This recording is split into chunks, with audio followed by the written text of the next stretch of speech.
11 of the Reclaiming Wellness National Nutrition Month Challenge. 30 days to increase your nutrition and build new healthy living habits in 60 seconds or less.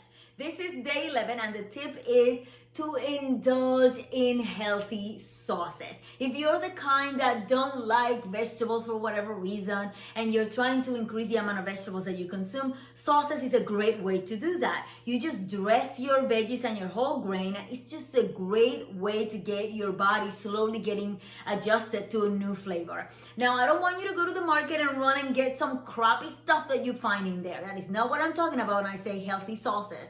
I'm talking about stuff that you can make at home. Perhaps you want to go to my YouTube channel or other YouTube channels and type in healthy sauces, healthy plant-based sauces, and perhaps you'll find a handful of them that you can try at home.